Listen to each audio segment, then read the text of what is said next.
Live. So live Nostr News, here we are. Right.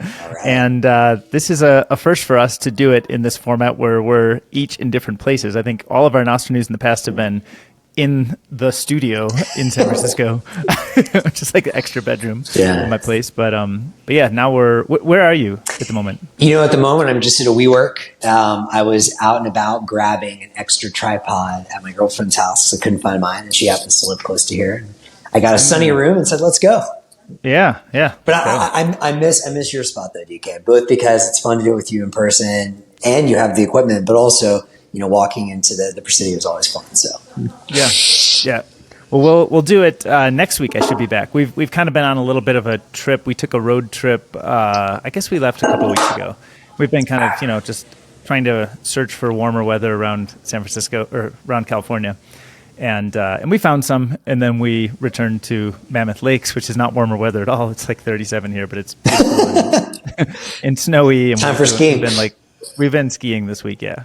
And nice. It sounds like ski season's going to go until August this year because there's been like 60 feet of snow. And then it's got to start again right after, right? Yeah, right. So we'll have like a few months of no. Summer's called off, I guess. I love it. Yeah. Well, while you were out there, I was also traveling. A couple of weeks ago, actually, yeah, we have a lot to catch up on, but a couple of weeks ago, I went to Mexico for a friend's wedding, which was super fun.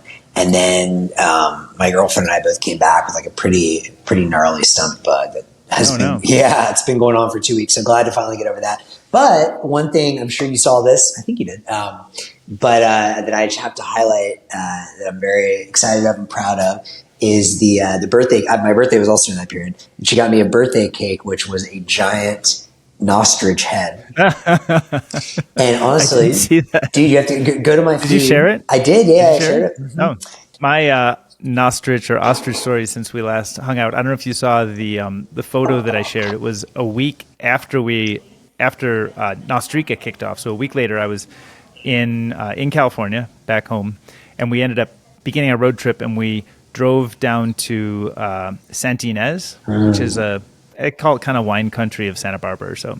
But in Santa Ynez or Solvang right next door, there's a place called Ostrich Land. Ooh. And it's like a petting zoo for ostriches. It's like damn the most surprising thing to find. So I happened to be there, exactly 1 week to the day after Nostrika. And I was standing there by this big sign that said, "Welcome to Ostrich Land." I love it. Ostrich Land, USA. No coincidences, right? Not at all, right?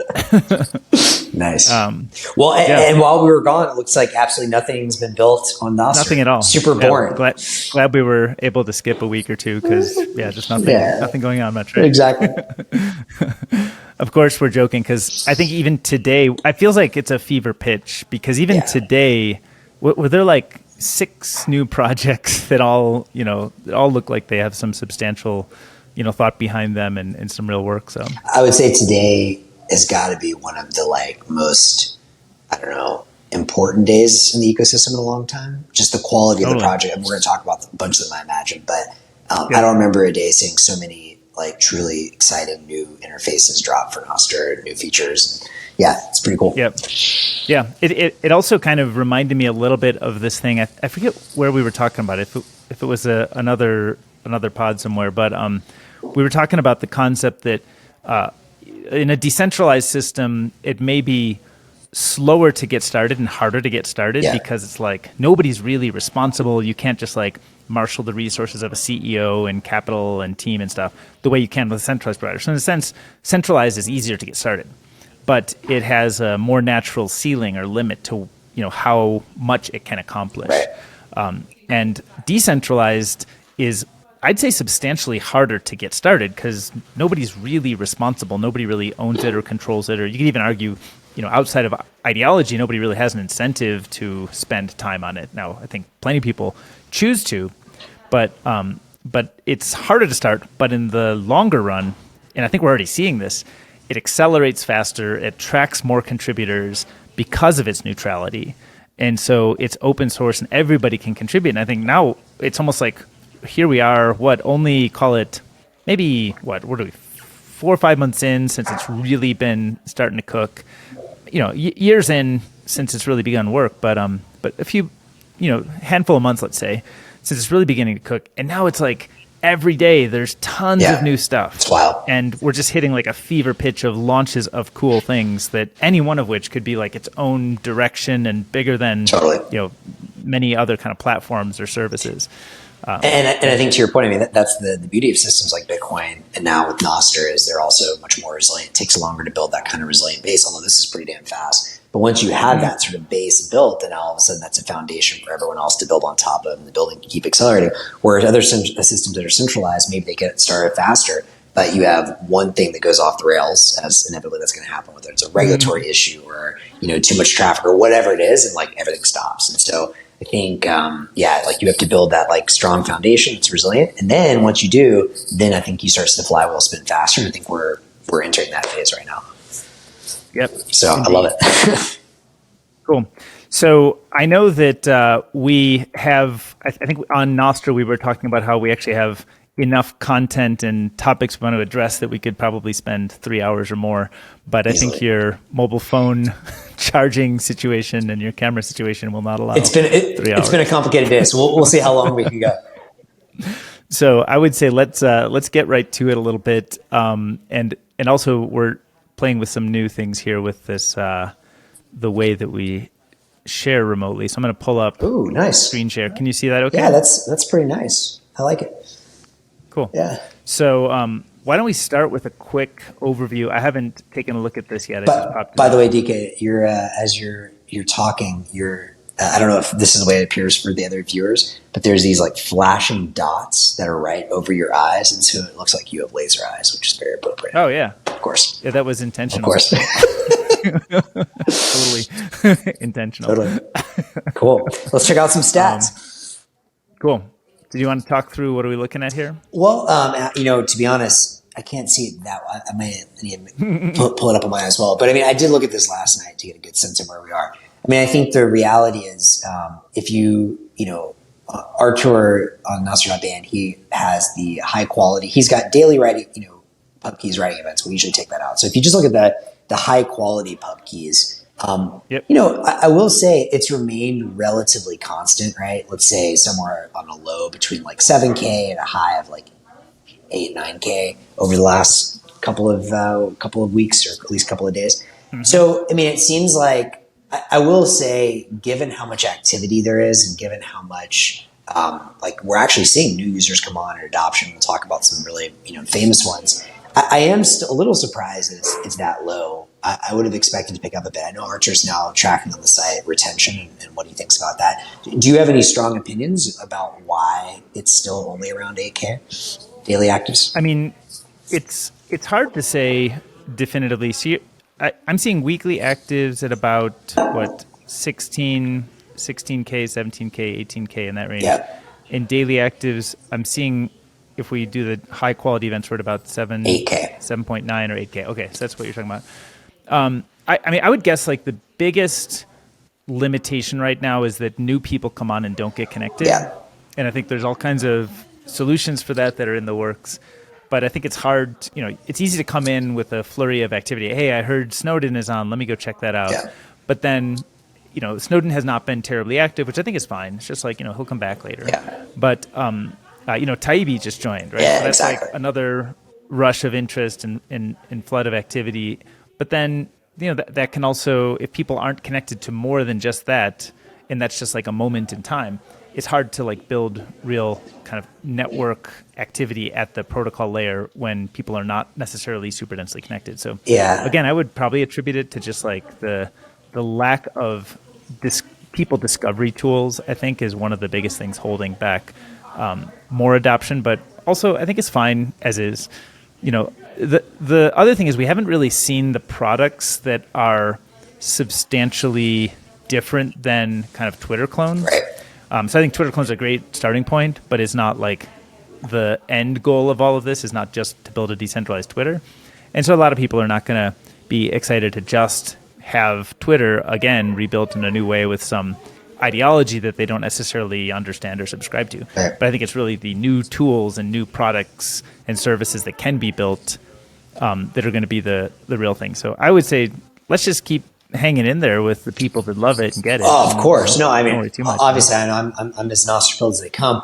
I would also, I guess, I would offer a couple of comments, and I generally agree with what you're saying. Mm-hmm. One is that also when I should be clear. I should clarify when I say daily actives. That's writing pub keys, right? So Right. let's say there's somewhere on the order of 16,000 people a week that are writing things.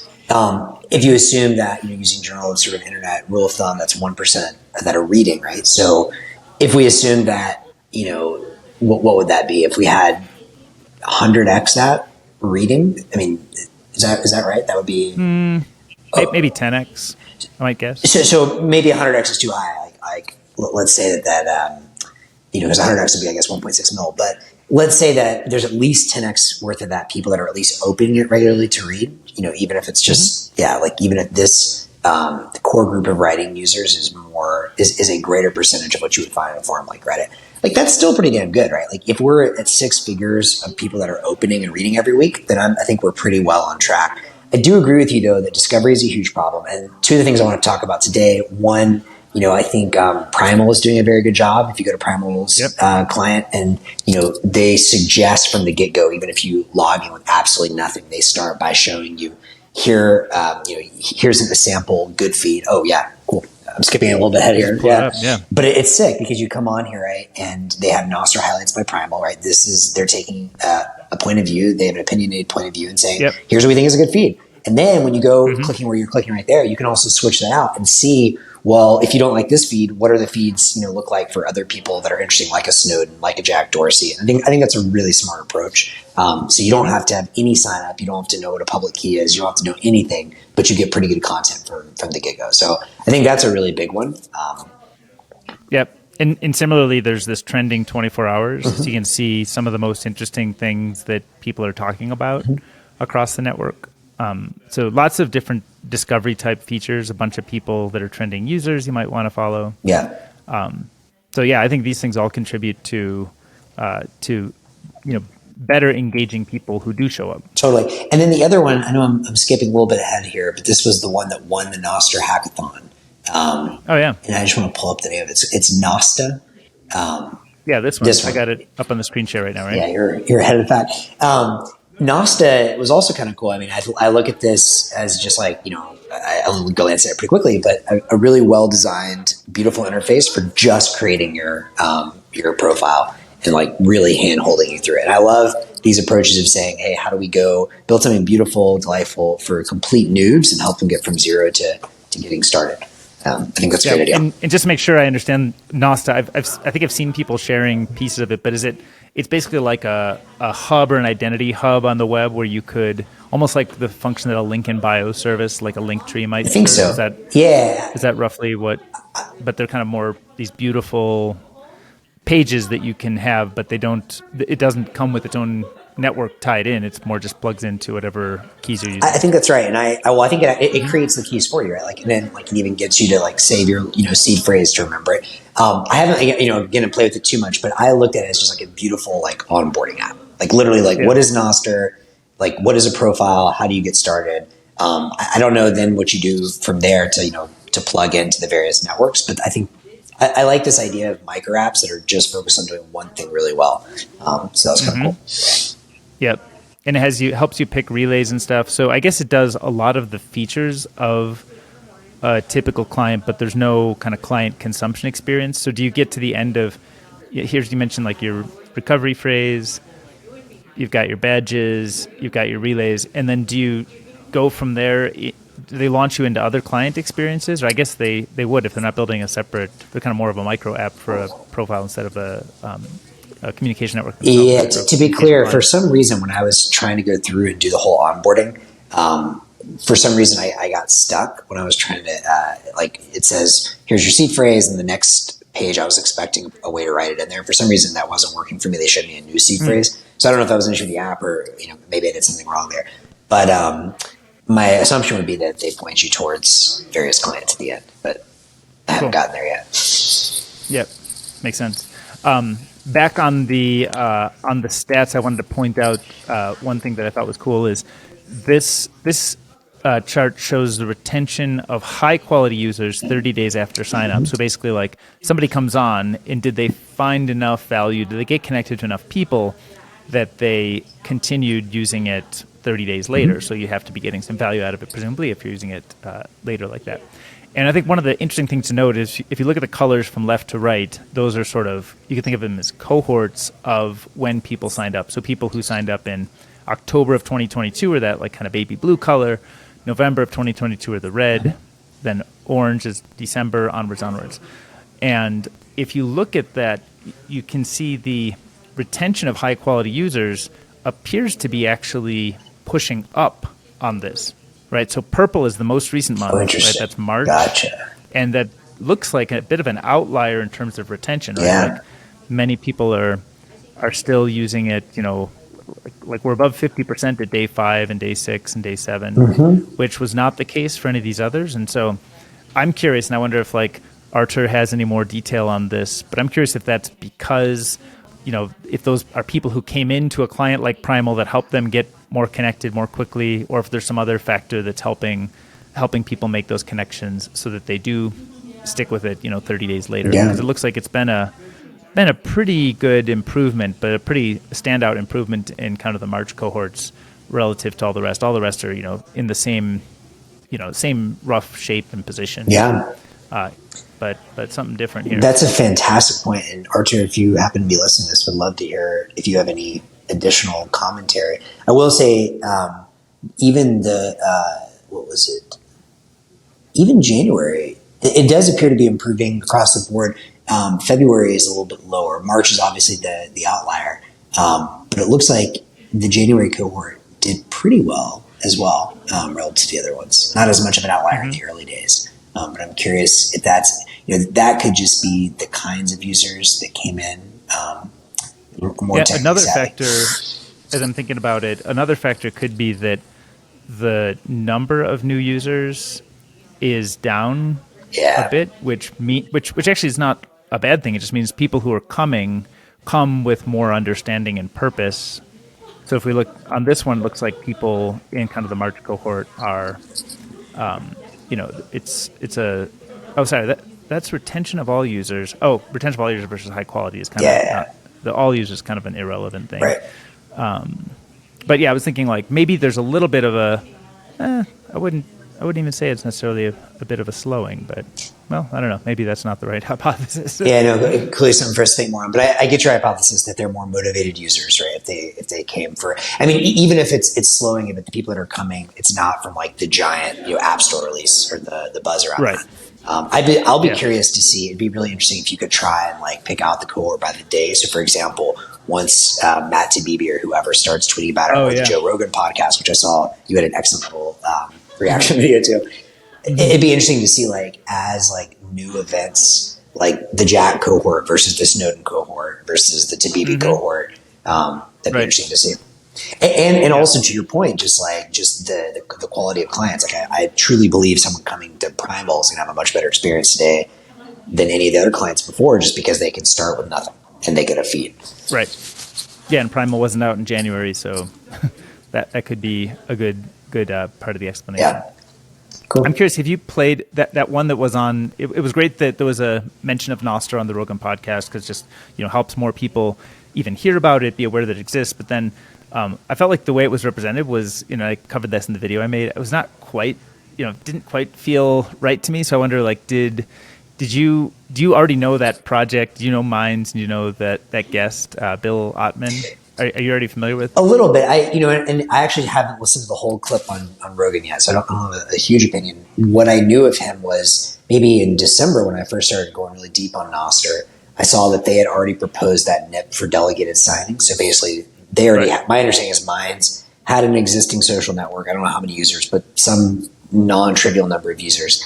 And they basically allowed those users to let Minds sign on their behalf if they wanted to publish on Nostr. But I haven't played with the Minds interface, and I don't know like how many users in Nostr are the Minds people, if it's done anything for them, if it's just like publicity. What was your sense of why he even integrated in the first place? Because it doesn't sound like he sees as much value in the decentralization. Yeah, I get the sense. I mean, everything he said seemed to be like, oh, well, decentralized things are never going to be that good, Right. so we're going to do the centralized thing instead. And it just seems like counterintuitive to the way the stuff that we're excited about. Having yet another centralized provider with its own content moderation policy doesn't seem like it really moves the world forward in a meaningful way. So kind of left me with a bad taste. But I'm also like open to being wrong or hearing that there's a different way to look at it, or maybe even hearing that he's excited about ways to decentralize mines. But as it was represented, it felt like he was like, oh, that decentralized stuff isn't that good, so we're building the centralized thing instead. And then I looked at their their terms of service and stuff, and it kind of like indicates that that's still the way they think of it. I think he said I think Rogan said he was at 2 million the first time he was on the pod, maybe 5 million or so now. So he's like a subscale social network, but still, Yeah, it's real. It's real. But so if he took that and said, hey, look, let's turn that into, let's believe in the way that a decentralized version of this, like let's decentralize the thing we have. Like we have these users, we're going to turn them over in order for the whole ecosystem to thrive better. And we're going to carve off a piece of that. And we want to build like the best thing X, right? The best micro app out of what we have, or we're going to build the best thing, but we're not going to try to control users in a way that's just like causing all the problems that sort of we see on Twitter today, but just at a smaller scale. Yeah, I would be really curious if there's anyone that is listening or knows someone who is a Minds user on Nostr and has used any kind of functionality for interoperability, and maybe they have a different perspective, or if Bill or someone from the Minds team, obviously, and I remember there's a post from, I think their CTO, I don't know if it was him, the CTO, discussing why they proposed the NEP and all that. So, I mean, that's like a non-trivial amount of engagement and work to do that. So clearly they see some benefit. And I wonder if the vision is like, hey, there's going to be a whole bunch of different centralized providers, but it's beautiful that, they're somehow interoperable, and like if people wanted to exit, they could, maybe. I'd be curious, why they would dedicate resources to doing this if they don't. Yeah, it seems to focus on like the identity and sign-in, which is like part of it. But really what matters is like if I log into Twitter and I write tweets to Twitter and they live in Twitter's database, then they're not really part of this ecosystem. Even if I log in with some other identity provider or identity mechanism or a delegated signing, blah, blah, blah. Like it just doesn't seem like it meaningfully fixes the problems that we're, I think, all excited to fix. So, but like, I'd love to hear that. I haven't heard the whole vision, and that there is a goal here that's consistent with kind of the Nostr ideals and principles. Yeah, and regardless, we'll see if anybody knows. I'd be curious. I haven't seen many new users from Rogan, but if anyone sees those, I'd love to see those flagged as well. At the very least, getting a shout out there is always a good thing. So, yeah, likewise. Cool. So should we move along? Just to what's the number on your battery, just so we can pace it a little bit? That's a good question. It's actually not shown on the skim. Or you can't see it. Okay, don't worry. 37%. Damn. Not great. Okay. I just want to make sure we kind of pace it so we don't lose you. Let's do one last thing on the stats, and then I'd love to dive into some of the projects that are, I think, really, really exciting. The last thing I'm just curious on is the Zaps, because I'm always curious to see how that economy is growing. All right. So you want to see daily Zap amounts? I'm curious. Maybe just look at daily Zaps to get started. Number of total Zaps. This one, right? Here's daily. Exactly. Zap. And it's interesting, right? Like it looks like you go basically through these spikes, and the last couple of days have been relatively consistent around, call it 5,000. Somewhere between 6,000 and 4,000. Yep. And that seems like a healthy number of Zaps. Then you have these like days where it spikes. Like on April 13th, there was 15,000. And, we had a high all the way back in March 23rd of 19,000, or almost 20,000. I'm guessing that some of this is motivated by the Zapathons. Maybe it's motivated by new people coming on board. And then just if we look at the Zap amounts, two down, the daily Zap amounts, it's also interesting. This one? Yeah. The one below total Zaps. You want the Zap amounts. Daily? Yeah. Is this daily Zap amounts? Average Zap amount, total Zap amount? Yeah, I'm just curious. Total Zaps. Right? We look at number of Zaps, and I'm just curious in terms of volume. This was maybe the wash zapping day, so it kind of makes all the rest of it exactly. But here's today so far is 3.5 million sats. Okay. Yeah. So again, pretty constant. There are these little spikes. that seem relatively correlated, but not perfectly. Like April 14th had a much higher volume of total sats, but April 13th had a higher number. Anyways, yeah, I mean, it just looks like right now we have like a pretty constant little base. And then I think this is, as you've said, it's going to be this kind of thing where, as long as we keep the base of users, the base of zaps going, then it prepares us for the exogenous events that are kind of hard to expect that are going to spike it. And then hopefully every time it's a little bit higher. But nothing too interesting. Yep. Also, I think we also don't yet have. I mean, I think zaps are fun for us, and they're like stuff. I mean, I probably send zaps. I don't know, every day or two I send a few, and they're fun to send, but I think it's because we are sort of like zoomed out and looking at the whole system and all of the cool stuff this can do. And if you already get Bitcoin, you already get Lightning, and you already get Nostr, and like then it's kind of easy to play with. But I don't think we have seen a lot of the like really, easy to understand utility reasons that somebody would want to zap.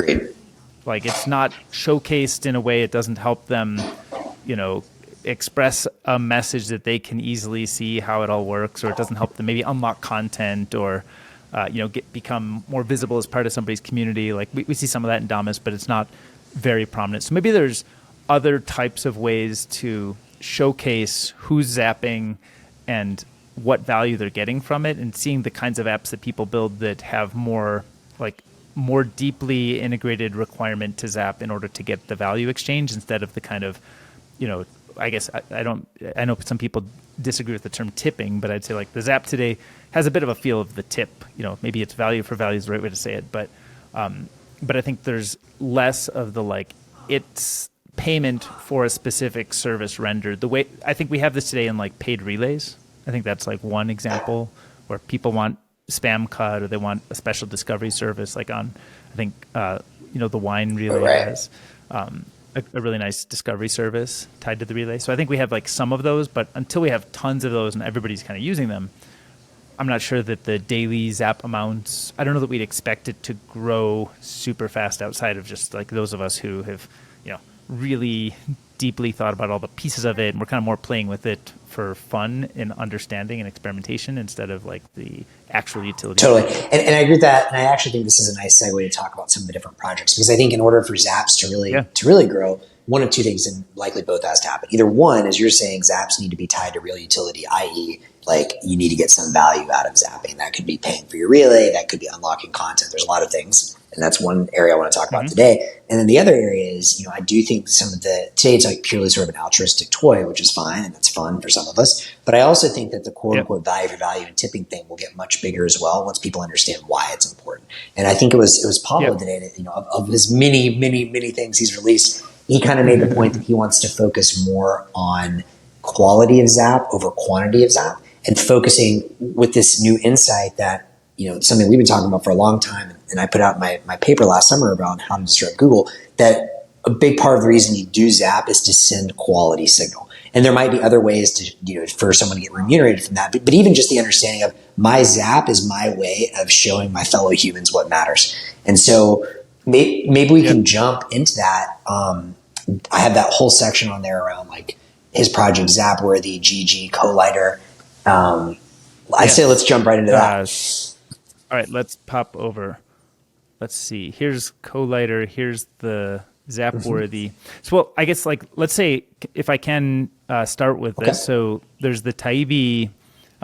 Matthew Taibbi is pretty prominent for being the journalist who uncovered the Twitter files, and I think he was then later, he was kind of like an insider and given special access about that information by Elon Musk. Then I think Elon Musk sort of, for business reasons primarily, I'd guess, decided to stop supporting links to Substack, which was kind of the main reason that Taibbi was using Twitter, was to share links to his writing.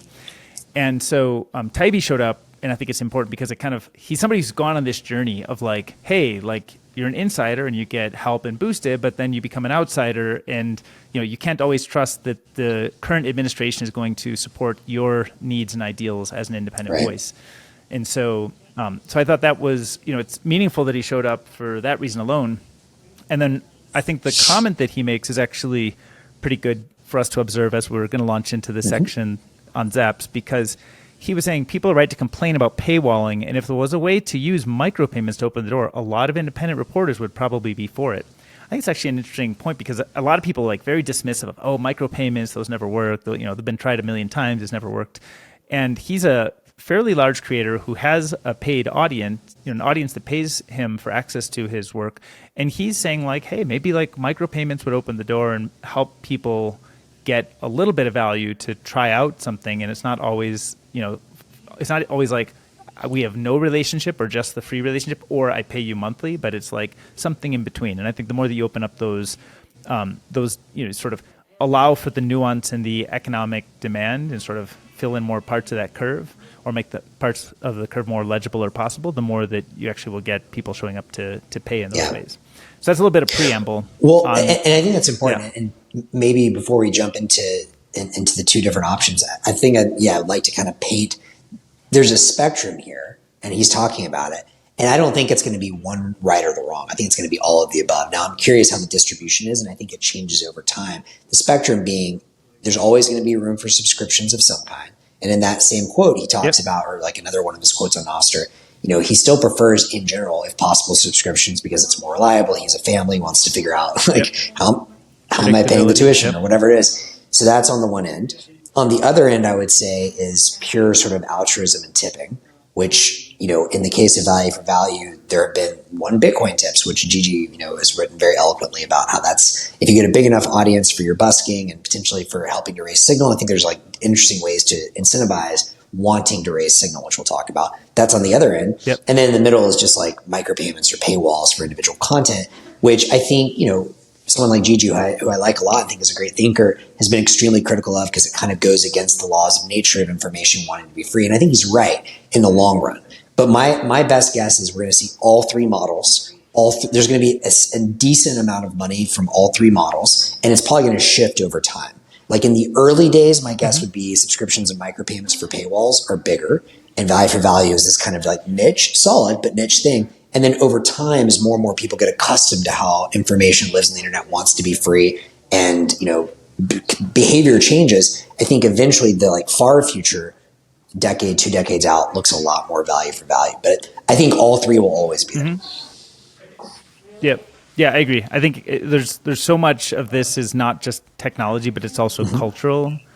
And we're just at the beginning of this even being possible. So of course we're way earlier than we have like real cultural expectations or demands, or sort of how people operate as creators or buyers of creator work. So I think it's going to be, look at the transition that happened from when, when I was a kid, we used to have like tapes and CDs that we would buy, albums, right? And then we sort of got into Napster, and everybody was like just trading stuff for free. And then we got like micropayments via iTunes, and now like we buy a lot of music that way, and then it went to streaming. And so it's not like one of those is the right true way for content to be distributed and paid for. It's just like we need technology primitives to come up, and then we need cultural adaptation. They need to be better and easier and unlock new, easier ways for us. And I haven't seen the revenue numbers for this. I do think, my guess is Spotify, or like the bundle, is by far the biggest. But I imagine Apple still does somewhat decent volume on like buying songs,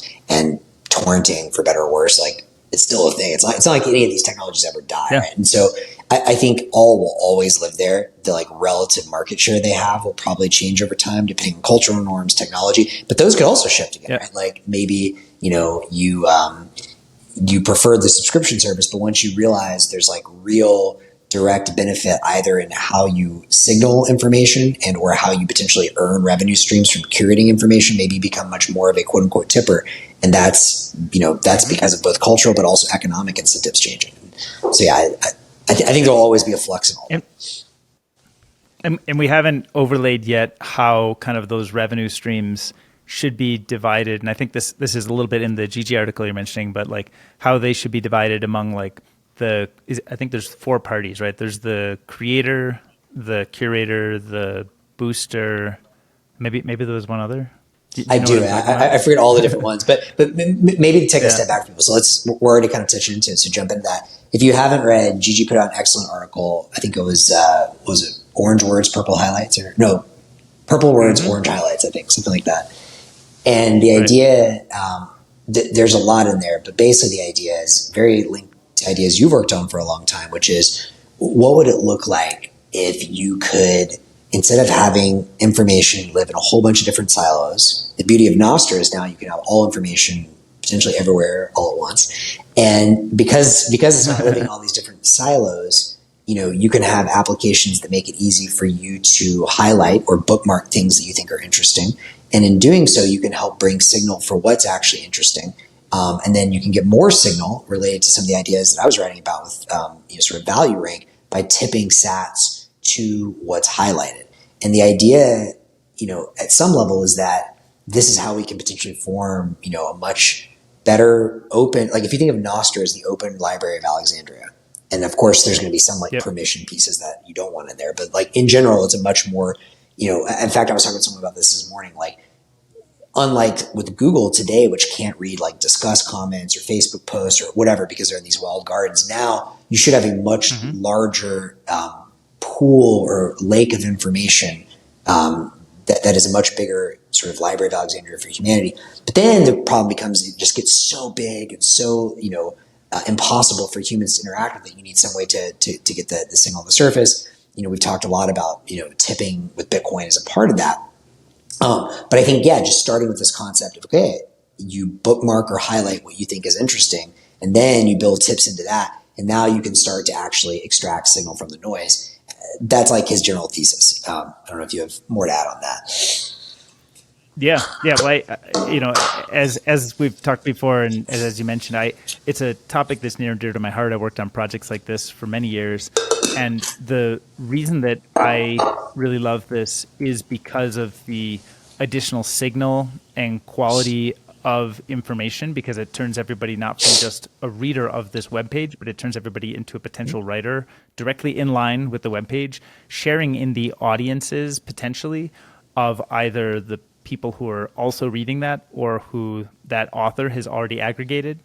And so there's tons of new ways to like help people mix and collaborate when you turn what was a reading medium into more of a reading, writing, and participating medium. And one of the things that that I get really excited about is I've mentioned many times around how discovery is a problem and there's people working on it. And I think the Primal example is good, but there's a very different kind of lens on discovery that I think this highlighting stuff does, which is, let's say I don't know that this article exists, but you, Max, do. Well, Max, you're reading the article. While you're reading it, you might highlight part from the article. You might leave a comment on it, and that might show up. Maybe it's in your default feed that you read. Maybe it's in my default feed that I'm reading on Nostr. Maybe I'm using Damus, and there's a tab where I can see all the highlights from people I follow, and that actually drives me to know that the page exists and to know what your comment is and to engage with you, and then also discover all these other people who are also commenting on that same page, who I might not be connected to on Nostr, but that we are all sort of we're discovering each other through this piece of content we all care enough about to read. So I think it's just like an amazing new way to get people connected and to build new connections and to build new thought partnerships, find new thought partners on the web. But it also has, it has kind of like so much of a high threshold to work in the context of a new network, which is kind of how I and many people have tried it before, is like, can you make a new network around this? The beauty of doing this in Nostr is you do it just at the protocol layer. So we saw the project. Actually, do you want to jump to talk about the project that Pablo? Yeah, totally. I think, again, Pablo is a guy who's, obviously pretty slow to build, never really releases much. We're obviously joking there. Pablo's the most prolific person I've ever seen in my entire life. Like, we talked about this actually last Thursday. I just mentioned to him, like, hey, like, this there's some really cool ideas around this highlighting thing. And of course, today he's already shipped a version of what Gigi sort of envisioned. And I forget already, what's his name? Zapworthy. Yeah, Zapworthy, exactly. Right? And so here's... and you can basically take it for a little demo, but it's basically what Gigi was describing. You can take any, piece of text. I think he's already integrated natively with Oblo.news. And I think he has a bot on Nostr as well that you can, take almost any web page. One web page I tried for some reason didn't work, but he did this with one of the articles I wrote. He did this with one of Gigi's articles, and then essentially once it's, I guess, uploaded to this through this site, you can start highlighting and sharing, and people can then tip what's highlighted, and you can set splits kind of along the lines of Gigi's Lightning Prisms idea, where any tip that's sent to that particular quote can get split between the original author and the highlighter. And eventually, it could be other people as well, like the curator that shares with their audience. But I think there's still some technical issues to work around doing more than a two-party split at this point. Right. Sorry, I've been searching here, so I was trying to pull up an example of a Zapworthy highlight. Yeah. Can you see this? Okay. So I'm changing my approach to zaps by upping my default zap amount. And this is something that Pablo highlighted that was on, where was this thing published? Was this on Habla or this? No, I think this was Gigi's article that Pablo must have uploaded through Zapworthy, I think, but I'm not sure. It could have been on Habla. Yeah, maybe he did put it there. I'm not sure. Okay. So he has global highlights feed, highlights from people you follow, my highlights. But I wanted to find, I'd seen an example before earlier today where I think Pablo had shared, or maybe Verbericha had shared a link to something on habla.news that included a highlight from Pablo, if I recall. I'll have to look that up. Actually, I probably should make a video because people are asking, how do you even use habla.news? It's like and Zapworthy. Big question. I think both of those know. Yeah. And Zapworthy. So let's just do a little tutorial on how it all works. Yeah, that'd be a good one. So I think this is hot off the press, right? I think this came to life or was shared today. Yeah. So, and did you were mentioning splits, right? Yeah. Sorry, I was that's fine. The only thing that I was mentioning the splits, I don't remember where I saw this. I think maybe it was Andre from Zapit.live or someone was saying that there's they don't have a great way to do more than two-party splits at this point. But eventually you could. So I think in this case you have the publisher and the curator or the highlighter that would receive the tips. I think Pablo had it set in the example I saw 80-20, 80 to the author, 20 to the curator. But in theory, you should be able to have one day once the technical challenge is solved, multiple splits. So you could have the author, or you could have the author, you could have the publisher, the site where it's published originally. You could have the highlighter, and then you could have the sort of distributor. So it's like if you think about the newspaper, you have all those different roles kind of broken out. Yeah, it's kind of unbelievable. Yeah, it's cool. but pick off little pieces and keep it all open. And actually, it also reminds me, I ran a survey on my YouTube, because most of the YouTube channel is about Nostr stuff. So I ran a survey and asked people how they would prefer to pay for, the clients that they use. And one of the options, I did a poll. I think one of the options was have a 1 or 2% split of zaps with the client, and that was the most voted for way that people would prefer to pay for clients. So once we have these kinds of splits and prisms and stuff that we talked about before, that might actually be a great mechanism for the client. 100%. I think that just in general, the concept of splits and prisms or whatever you want to call it, I think Ellen Bits already has some that's working with just your one lightning address can be essentially like a pointer to two other lightning addresses and split that for you. I mean, I think that we're going to have as you think about some of the wilder new economic models, I think that they're going to be based on this. And we don't know exactly how it's all going to work, but the concept of value for value, I mentioned this in the podcast before, but it's got this kind of wonky name. I think I like it, but one day we'll get rid of that. And it's just what is an economy? Economy is just you're paying, value for value should just be how stuff works. People that contribute value should receive value. And so I think in the future, 2 generations out, they'll be well, of course, anyone that contributes gets a share of the pie. And again, we talked about this as well, but I think if you think about just how our world works, one of the beauties of Silicon Valley has always been that, employees share an upside, right? Every employee doesn't just get paid in monopoly money, but they also have capital, right? Real, a chance to accumulate real capital. In the vast majority of the world, that's not the case. People get paid with monopoly money while people that have access to capital obviously do much better over the long run. And so what's beautiful about this is now, I guess, money and capital are kind of the same, Bitcoin. And, what we're going to see in the future, I think, with equities is, what is an equity? An equity is a share on future cash flows, as we talked about in the G Sovereignty project.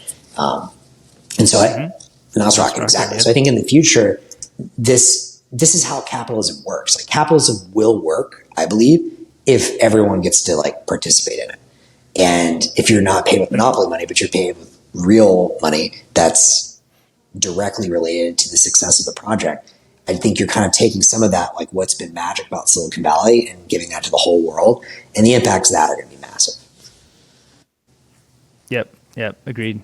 I know. I can't wait for it. And have you been following more his G Sovereignty, given any more indication on things happening with No, I haven't followed at all, but I know we chatted about doing a redux there, so I'd love to hear from you.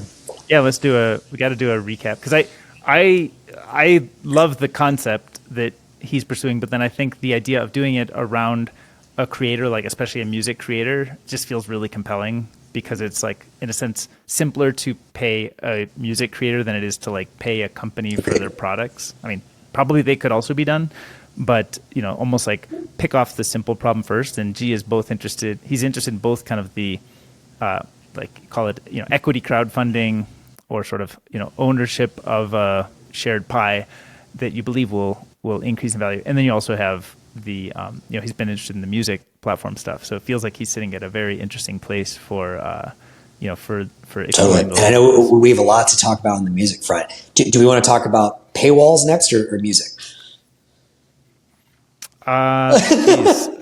Let's see let me just pop through what we've got. Let me just see what we've got here in the tabs. We've got that one I just put in. Collider is another one from Bolt.Fund. It's a highlighting tool. And actually, two other things before we jump to the next step that I just want to mention. Mm-hmm. One is just one, this would be a great highlight. One phrase that I really loved in Gigi's article I wanted to make sure I mentioned was swarm highlights.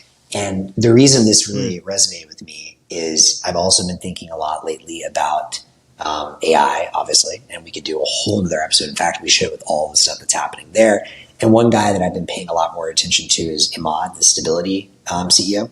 And I really like so far what I've heard from him. And the thing he keeps hammering over and over is, his sort of philosophy is very much push, everything to the edges as much as possible. So you get the models and the weights out there so that anyone can train on their own private data sets. And there's going to be a world of not competing, but let's call it competing and cooperating AIs and human intelligences. And he keeps using the term that I love, and it's very much in line with the ethos of my fund, which is called Hive Mind. He keeps saying swarm intelligence, and that, for whatever reason, that is really sticking with me. And when Gigi used the same term, it really stuck with me again as well. And part of where I'm seeing Nostr going now is that, as you have the corpus of all human knowledge, or not all human knowledge, but a lot of human knowledge, more than we have today, is about to be on the internet, right? So the beauty of that then is that you can use that to train, some of the foundational AI models that hopefully then can be open source for everyone. But then you'll also have the ability with Nostr to permission which relays you publish to. And that's cool because, you may have this huge corpus of, call it 80 to 90% of human knowledge that the base model is trained on, the foundational model. But then you might also imagine you have a personal data set, right? And with that personal data set, you say, okay, of my personal data, my notes, my calendar, all this stuff, maybe I share that at different levels. Maybe there's 80% of that I want to share with my family and friends relay and server, which we then use to train our family, friends, or whatever AI. So we have the foundational model trained on the human corpus of Nostr. Then you have the sort of family model. And then all of my data I use to become my own personal assistant or AI. And the beauty in all of this is not only can you have permission of how you share it at what level, and more that's generally shared than not, but then you also have some of these concepts around the highlighting and the value rank to help potentially give the weights for your model and how it's going to be trained. I just this whole idea of swarm intelligence, of a world with tons of people, tons of human intelligence, tons of artificial intelligences all working together in a global hive mind. That's I would say that's my biggest obsession right now, thinking about that. Yeah. Well, it's good you know high five. It works out. I think it resonates with a lot of Yeah. people when people hear that. I agree. I think Imad Mustaq's philosophy in approaching AI is very much aligned with kind of the push things to the edges, make things more open source. Sort of whenever somebody's trying to do something centralized, be the counterbalance to that by being the more open source edge version of it. So I'm glad we've got a well-capitalized competitor in the space where if people are going to do centralized versions, he's always going to push toward the more decentralized versions or the more open source versions. I think it's a healthy balance. If you weren't there doing it, I'd be more worried. But actually, I think I'm one of the few who doesn't lose a ton of sleep about the AI stuff. Like there's tons of stuff going on. It's very exciting, but like also I don't feel like we're about to be killed by some. I tend to agree with you. In fact, my broader point here is actually I'm not that worried about AI at all. Maybe I should be, but I think it's also very cool. But what I'm more interested in, again, is this intersection. This is where I'm starting to do more of my thinking right now, and potentially could be a future piece. But is can we get essentially broader, better data sets to train the AIs on Nostr and with potentially highlight plus value rank or trust rank, as Archer calls it. I think so. Like I think there's going to be huge opportunity to use this data set uniquely to potentially build better AIs. Yep, 100%. Cool. So you had a few topics. Let's see. I'm not doing a great job of flipping between our and before I guess two last things just to wrap up on that, just to make sure I touch on it. So I haven't seen as much with Collider, but I think they got second at the Bolt Fun Hackathon, which is awesome.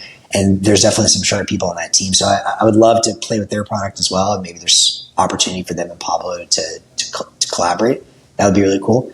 And then the other thing I just wanted to mention is there was a post from Pablo, which I did not post in here, but he basically was just making the comment that as he built out, this new project, he was basically making the point that every new project he builds obviously pushes the ecosystem further because he has to build all kinds of services to support that. And so caching and various other things. And so I just want to give a shout out to his project, ndk.fyi, Nostr Development Kit, which he was mentioning there.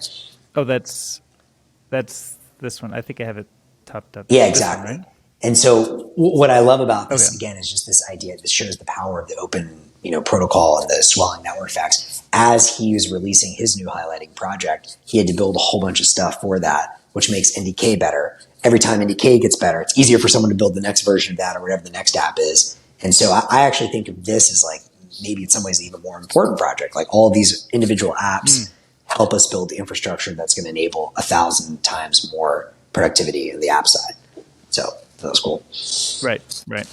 Yeah, I think the more that you've got like a great developer kit, the more kind of abstract enabling you are to like a whole ecosystem to emerge. So yeah, I'm a big fan of stuff like this. So was NDK originally instigated by Pablo, or was it something he was participating in? Yeah, we'll have to ask him the whole history. I don't know if it was. I mean, I'm sure it was a collaborative idea. I'm sure he was, working at that. So maybe NDK came from NVK. I don't know. But yeah, no, he's one of his many prolific things. Yeah, very cool. Great. Do you want to? Yeah, where do we want to go from here? So we've got.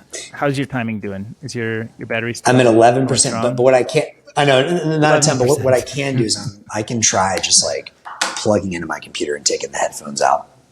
So let's try and I would say get through at least the paywalls, music, and Nostr Wallet Connect, and then see where things go from there.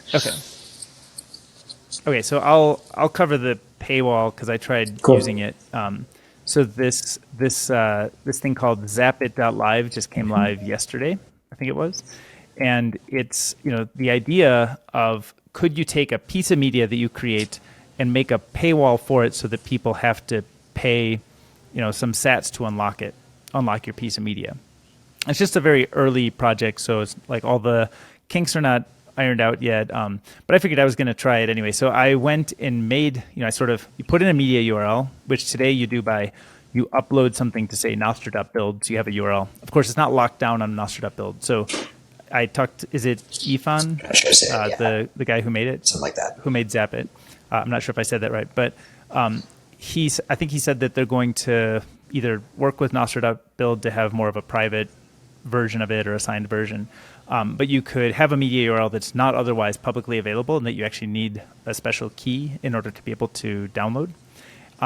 So that's not the case today, but that's probably the case in the future. You write in a headline and a description, an amount in sats, and then you create this login key.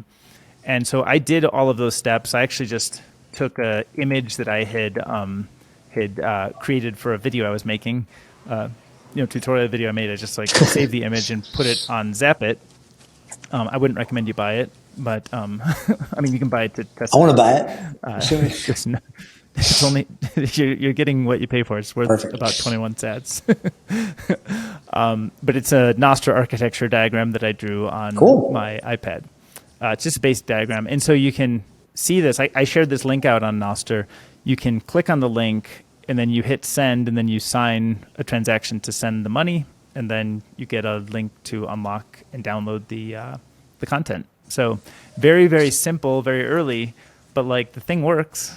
And now you can actually host content behind a paywall. It doesn't have all the fancy tools that you could eventually imagine, somebody like maybe Taibbi would want to be able to be a replacement for some of the piece of what he does on Substack. But this is the beginning of it. And, given open ecosystems, given open source software, given all the way people contribute and collaborate here, it would not surprise me if this quickly catches up or surpasses, the other existing centralized providers of similar I love it. I technologies. mean, this is effectively like a Gumroad, right? Or like the beginning of that. Which, I mean, I think it's a very simple but powerful primitive, the ability to sell something. Yep. I love it. Yeah, totally. So that's a good one. And if I'm not mistaken, was part of this, there's that NIP42 client authentication. Was that part of this as well, where now, you can authorize specific clients to access content from a relay? I think they may have used that NIP for that project, or I don't know. I saw this note which was talking about NIP42, and I don't know that that's part of what Zapit is using. I suspect it's not. I think my understanding of NIP42 is that it's meant to be a proposal for an alternative way to maybe accomplish a similar goal of helping content creators showcase their work behind a paywall. But this is talking about doing it with a private paid relay. So I think, if I understand right, client authentication, at least it sounds like it's, as a client, I'm authenticating who I am, and then I'm getting special services back from a relay because I've authenticated that I am who I am. So typically relays are meant to be built to be kind of dumb, right? They just take messages that are signed and they serve them to whoever asked for them. And I think that's how relays are designed. I think that's probably good enough. We don't necessarily need relays to do a lot more fancy stuff beyond that. So my guess is there's some disagreement about adding more functionality to relays besides just that. But my understanding is that if I wanted to authenticate with a relay to be able to get special services, and maybe this would be part of paid relay infrastructure, but I think there's other ideas of if I authenticate with this relay, I can allow other people to permissionally read from my notes that may not be, even if you have my notes, other ways you can't get them unless you've authenticated and either paid the relay and paid me via the relay or something.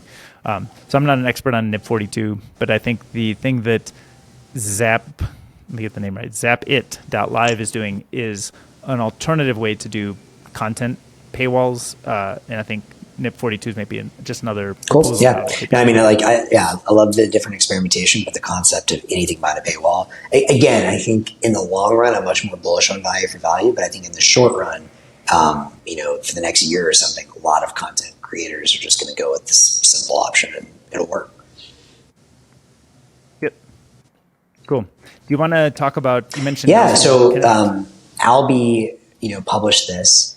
And I haven't gone super deep into the NIP or the technical details, but high level, the explanation is if you're using any of the Nostr Like, okay, so high level, if you want to do tipping from a Nostr client today, there's like basically two ways to make that happen. Either your Nostr client builds in its own wallet, which is fine, but that has to be at least today custodial, and maybe in the future it could be non-custodial. And you have to obviously, set that up and trust them, blah, blah. Or your client and potentially, exposes them to the risk of becoming a money transmitter one day and all these other issues. Or that client has to link up with an outside wallet to do the payment for you. Now, if you've been using any of the web clients, like for example, a Snort, and you log in with Alby. So Alby is the browser extension, which has both your Nostr private key and your Lightning private key. Then you can set a budget on Alby and basically say, hey, as long as the payment's less than whatever, 10,000 sats, don't even ask me, or whatever, less than 100,000 sats in a week, don't even ask me, just like spend. And that's beautiful because that allows for one-click tipping. So you have this like really seamless, or one click of any kind of spending. So you have this really seamless experience of set it and forget it. And it's just like literally the easiest, smoothest payment experience ever. You don't like forget Bitcoin. It's just beautiful. The problem then is if you go onto a mobile app, which is what a lot of people like. For example, I think both of us are daily drivers, Damus, or Amethyst for Android. Then because they don't have built-in wallets, the tipping experience is pretty clunky because you have to, okay, here's an invoice, and then you choose the wallet. The way Damus worked, they finally got rid of choosing the amount as the sort of default option, but you have an amount, but then you have to choose the wallet, so maybe you have to go to Cash App or Strike or whatever every time you want to do the payment. And that's just a pain in the ass. Taking the user out of the app is clearly a bad experience. So what Alby set out to do here is they put out, this is all open source. It doesn't have to work with Alby. Obviously, that's, it does work with them, but it's compatible, basically trying to make Nostr and WebLN compatible such that, you can essentially hook up your mobile app, your Damus or your Amethyst to Alby or to some other wallet provider, and do the same thing that you're doing with your extension on your phone. And you say, hey, as long as it's whatever less than this amount, you set a budget, give me one tip zapping. And I think they've already released it so the developers can integrate their clients with Alby or other wallets today. And I think the first one to actually do this was, in fact, Amethyst, the Android client. And so my understanding is now you can already, link up any Lightning wallet like Alby to your Amethyst on Android and do one-click tipping. So I think it's a pretty big deal, and I think it's going to make like the easier you can make it to integrate Lightning and Nostr, like the faster commerce is going to grow on Nostr, the faster the network effects spend. Mm-hmm. Great. And so just to make sure I understand, like if I have, you can see I have Alby as an extension in this web browser. This is Chrome with Alby installed. So would I be able to connect my Alby account in this Chrome extension to my Damus account? Can it do that today? My understanding is that that's not thing it might be able to do. Doable for an end user today. It would be with Amethyst. So Amethyst has already done that integration. Okay. I think Damus can do that integration, and they'll just have to William will have to do some work on the back end to make that work, but the code's all out there to make that happen. And I think Amethyst is the first end user friendly option. I see. And is that that's something I guess the client would have to explicitly support an integration with Alby? It's not a this is an open standard. So you're using WebLN. So any wallet that speaks WebLN, this would work with. Alby just happens to be the leader. Yeah. Oh, cool. So then it would seem like, if I'm Alby, why don't I just write the PR and raise the PR to get that? That's a great point. They probably will. I think right now they're just kind of testing and seeing how the Amethyst rollout goes and what works, what doesn't. But that'd be a great strategy. Got it. Yep. The next topic is music. There's so much happening on the music and audio side right now, which to me, honestly, my greatest regret in life right now is I wish I had more free time to actually go be making the music. This is man, what a time to be making music. The renaissance right now. It's just incredible. Oh yeah. It's a whole bunch of projects to talk about. But let's start with Wavman. So Wavelake today launched Wavman, which I just love the design and aesthetic of this because it kind of harkens back to some combination of an old 8-bit. It's a little bit like an iPod, a little bit like a Game Boy, and it's called Waveman. And A little bit. have Yeah, you I was actually played showing with it my yet? girlfriend earlier. She loved it. Like It's the vibe and the aesthetic. I didn't. Yeah. So it's kind of got like the old dial on the iPod. It sort of has this little control panel that kind of has that feel. Harkens back anyway.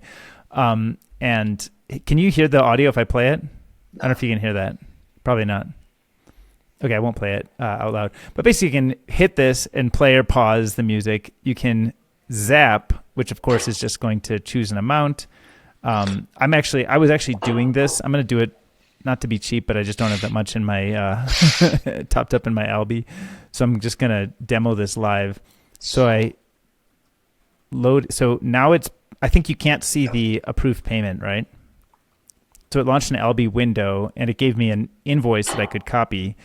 I'm going to do a pay now on the Alby invoice.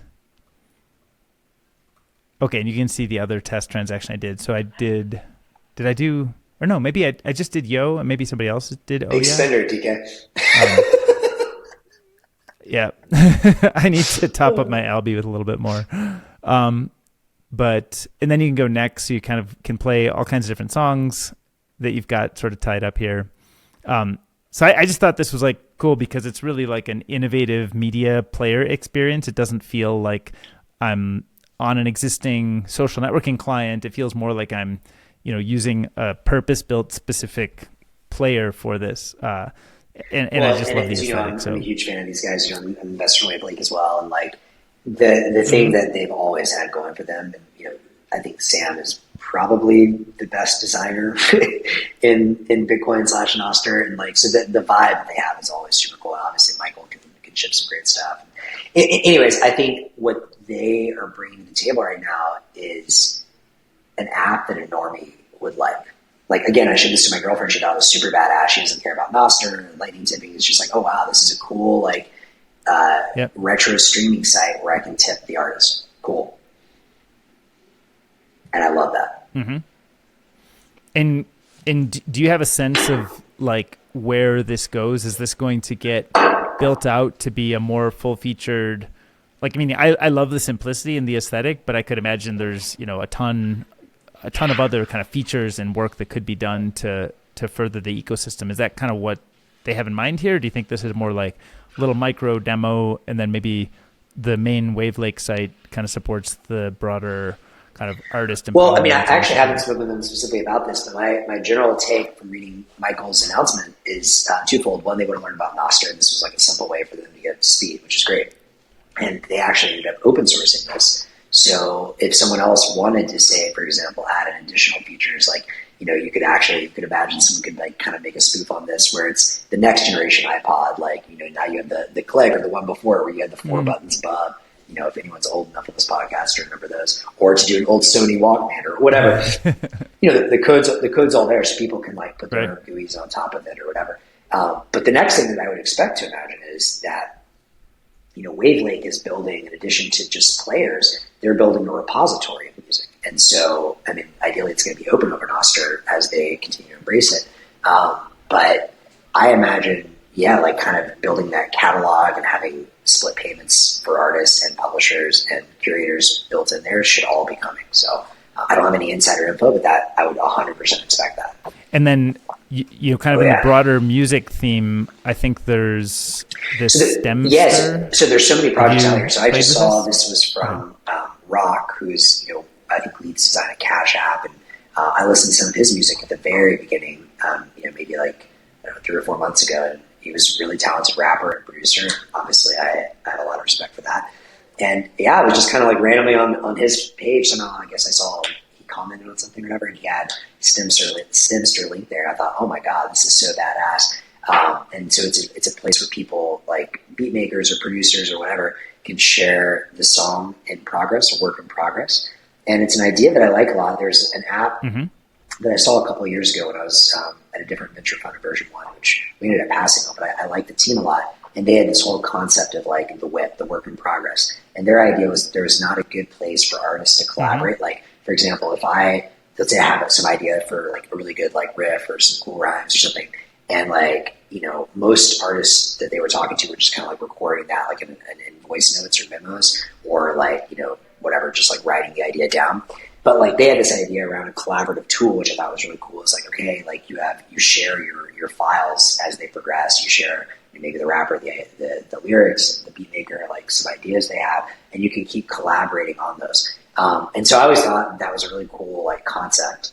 And then because of that, you can also, as an artist, like you get these like kind of cool raw primitives with your whips, where you can be like, all right, like I will, for anyone that pays me, whatever X sats a month, you get access to hear the whips, and maybe you actually get to participate and get feedback in the process, which is like really cool for fans.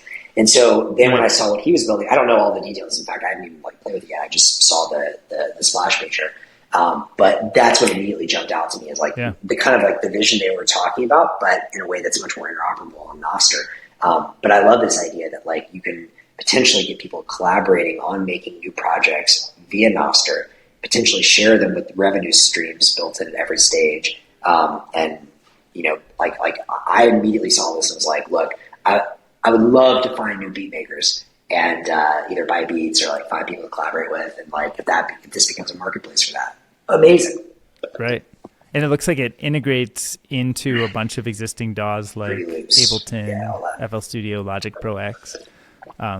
So it seems like you could imagine maybe Cypher Pero would want to. I would love to. And by the way, I feel like I've been saying this for a while. It's just too much on my plate. But I do have this album that I've been sitting on, and I need to release it.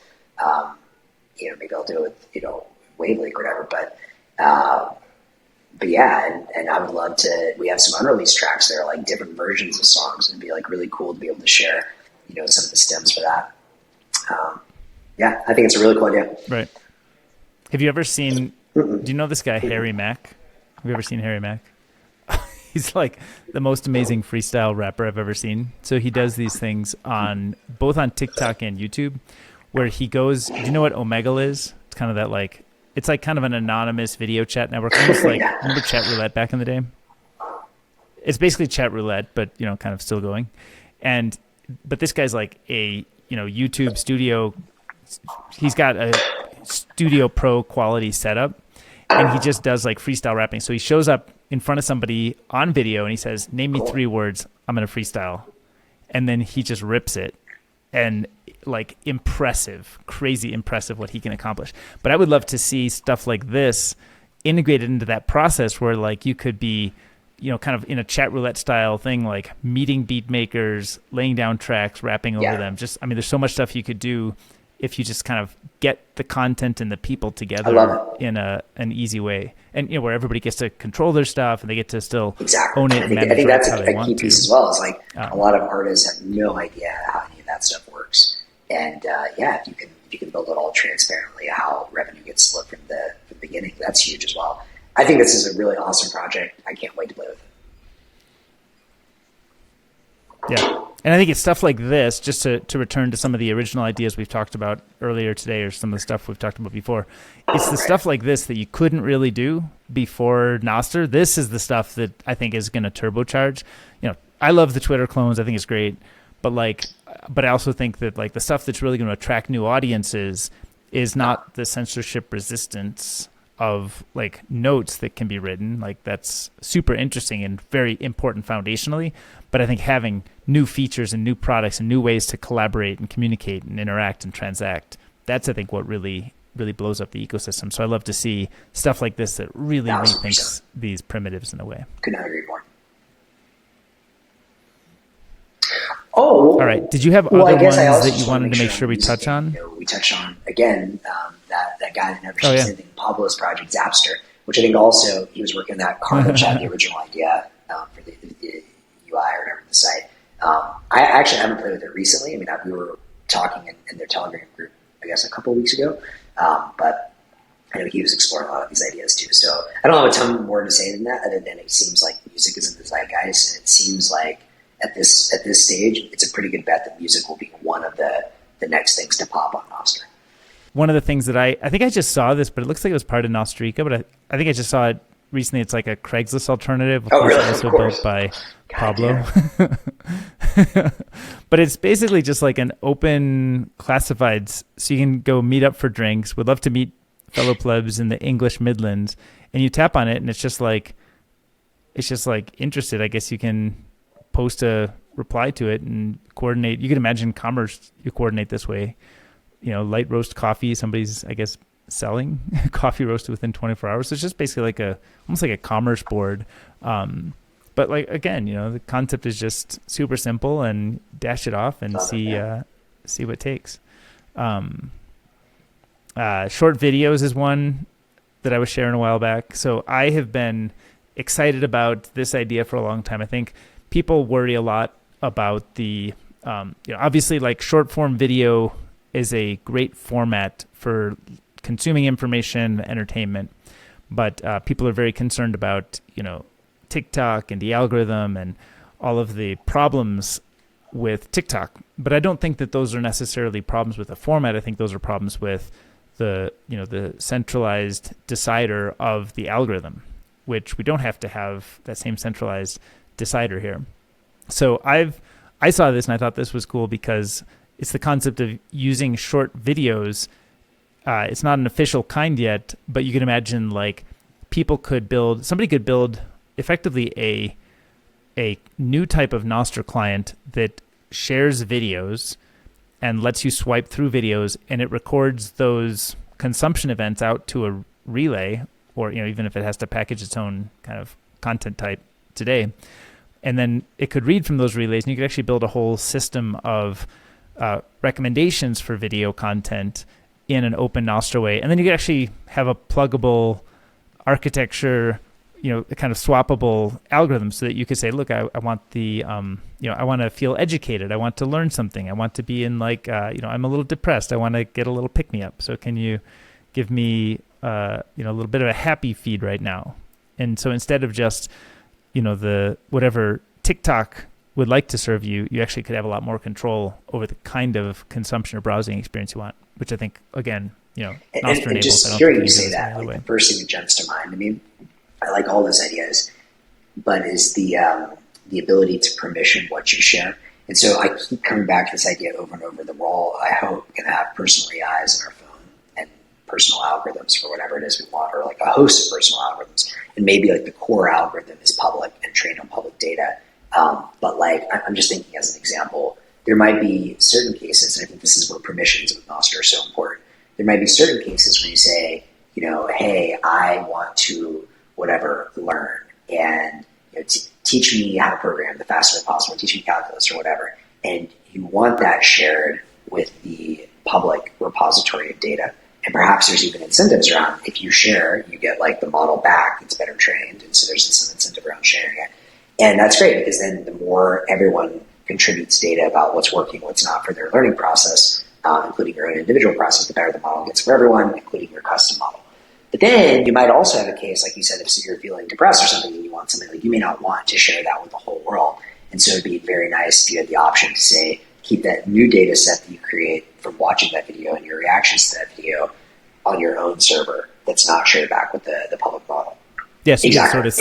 And you could separate the model from the data, but you could also, right. Yeah, exactly. You could like choose to contribute towards continuing to train the model publicly or privately. Client development, that you just sort of build whatever you feel like, whatever you think is interesting. And we always think about, things like Twitter being the global or kind of the public square, the global town square. And if you want to build the best hive mind, you'd imagine that everybody who has an idea, regardless of what language they speak, should be in that same kind of public square. But we can't really do that when we speak different languages. So this was like the idea that, hey, like if there's a lot of people who are coming on now. I think like in China, there's a lot of notes getting written in Chinese. Yeah. I think there's a lot of notes getting written in Japanese. We talked about the other day. But you can now have Damus has built it so you can configure any third-party API you want. But I think there's a few that people have used. There's one that I used. I forget what it was called, but it was one of the recommended ones. And you go get an API key from a translation service, and I think you can subscribe to it or you get a bunch free. And you put that API key in, and you configure your Damus client, and you can either have it say, always auto-translate anything you see that's Japanese, make it in my native English language, or the way I use it is actually a little bit more conservative, which is like, show me everything in the original language. I think what I was finding was attempting like show auto translation for everything and just kind of cluttered the screen. But I love that ability to have like a certain kind of intelligence available at my fingertips. That's cool.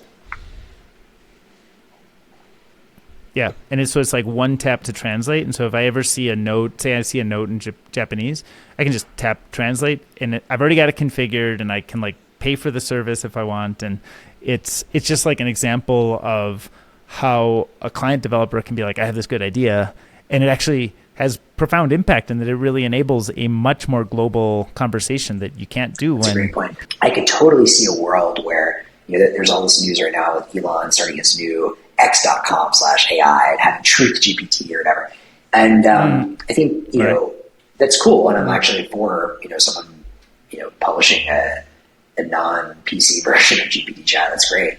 But I think that the danger there is, even if, well, first of all, maybe we agree with Elon's version of the GPT or not. You know, we may agree today and disagree tomorrow. It's one person. Two, he, you know, even if he actually tries to like, okay, let's just, you know, spit out whatever the model wants to spit out. I mean, he could easily come under regulatory like pressure. Right? He's a single company, or he's a single company.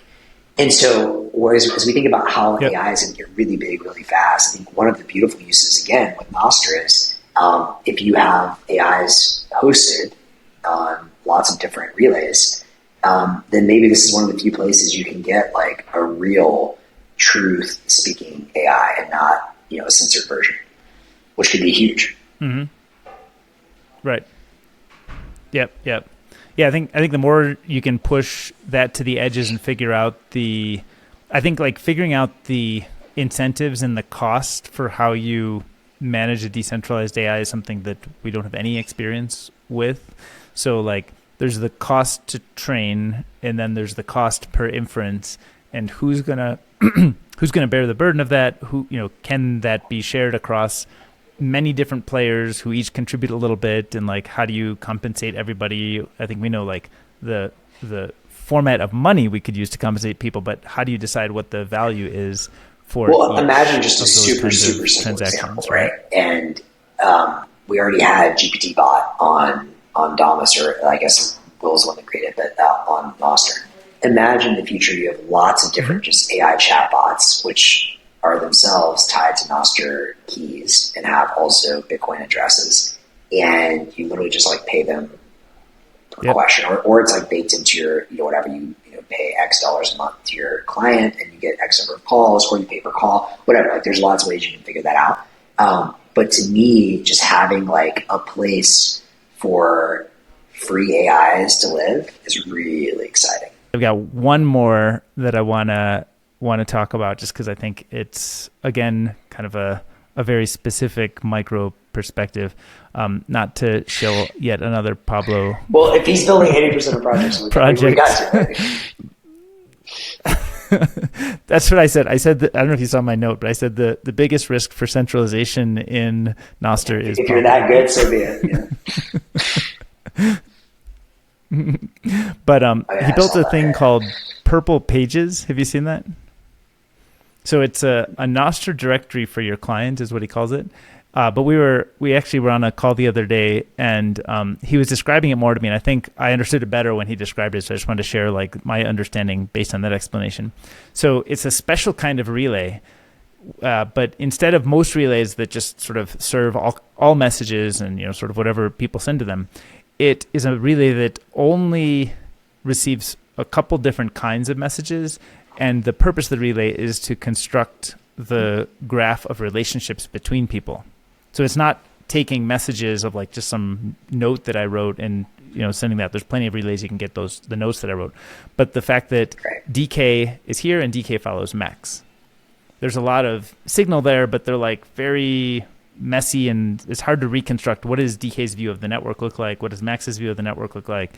And so PurplePages is like a relay with a very specific purpose, like a micro app version of a relay, like a micro relay purpose, which is just to help reconstruct a view of all of the relationships and follow graph and stuff across Nostr. So I thought that was a really, you know, I think it's good to try to keep exercising our thinking on what is good in Nostr and how should something look. Should it be everything's an app? Should it be everything's a client? How should relays work? How should micro relay apps work, or the micronization of relays work? Purpose-specific relays, or these caching layers that people are talking about now. There's just so many components, and so just like building more muscle memory and thinking, brain muscle memory on what are all these pieces and how should they all fit and hang together, and where the risks of centralization or where the sort of opportunities for sort of better user experiences. And I would love to see to look at it a bit more about as well as just like visualizations of that graph. And I'm sure RJ has some good stuff that he's working on with that as well. Like, it'd be really cool just in the same way that we can see visualizations of the network. I'd love to start seeing the Nostr graph. That would just be like a really cool experience for people viscerally. Oh yeah. I don't know if you follow it, but it looks like McShane has been posting more about Nostrasia. And it looks like, I don't know if this is true, if this is your impression, but there's going to be both a larger Tokyo event, which they're looking at November and December dates. I don't know if they've settled on one yet. I saw the venue that maybe hold up to 1,000 people, and then also a Hong Kong meetup around 100 people. Both look freaking amazing, and I've been wanting to go to Japan for a while anyway, so I'm super stoked about that. Yeah, same. I already filled out the little survey to say like I'm in, and I prefer. I think it was the early November is sort of my preference. But obviously whenever it happens, I'm there. So. Man, that's going to be so. Nostrasia in Asia. That's just something for me. I think I mentioned this to you before. My girlfriend just worked Twitter, and she mentioned that Japan was always our most active country, and I only went once before for 2 weeks, and it was easily my favorite trip of my whole life. For many, many reasons. Japan is just such an incredible place. Like, just the quality of everything they do there is wild. It's incredible. But the thing, it's such a foreign, like, it's truly an alien culture in many ways. And so understanding how people in Japan and Asia more broadly want to use social media tools, like, they've had, I guess in Japan it's more Line, but in China, obviously, like WeChat, like those kinds of experiences. Do they actually like those experiences? Are they forcing them? Like, what kind of preferences are they going to have for just user interfaces and experiences around Nostr? Do they want super apps? Do they not? How are they? How are they going to use it for commerce? What kind of stuff are they going to buy? I'm assuming there's going to probably be a lot more digital goods, things like ordinals or whatever, going to probably be very popular. You always see the NFTs and cryptos popping off the hardest in Korea. Anyways, I'm just Asia is something that I frankly don't know a ton about, like Asian cultures, and really, but there's obviously a lot of people living there. There's obviously a lot of interest in Nostr there, and probably Bitcoin. And so personally, I'm just really fascinated going with the super open mind of like, how is Nostr going to get adopted and kind of molded in Asia? Yeah, likewise. I think there are a lot of other kind of cultural habits or traditions in how, say, online commerce, virtual goods, and digital goods work, how censorship or kind of free speech works. So there's a lot of topics that Nostr touches that I think probably, broadly the continent of Asia, which, has, thousands of different, flavors within it. But there's all kinds of different sort of human habits and cultural expectations there that are already set. And so in a sense, when that other set of expectations hits this technology, totally. And what do we learn about how we might want to use it? The real beauty of it is now, you're going to have everyone on a common publishing standard, a common monetary standard, potentially with built-in translation. Like, what does it look like when you start seeing, okay, users in Japan prefer this whatever user experience instead of microapps. Users in the US are still on Damus or whatever, and like what mashups do people on one interface with a different interface? Like, what is that going to lead to? No idea. Selfishly, I'll just throw out one request for an idea. I'm very super cool, very big tea drinker, and I love Japanese teas, senchas, gyokuros, matchas, all of it. And it'd be really cool to do some like Nostr tea commerce. There you go. Yeah, tea commerce. It's the new e-commerce. Good stuff. All right. I have no idea. How do you say Pura Vida in Japanese? We need to learn that for our next trip. All right. We'll get it. Yeah, all right. This has been fun. We'll catch you soon. That's the plan. Next week in San Francisco. All right.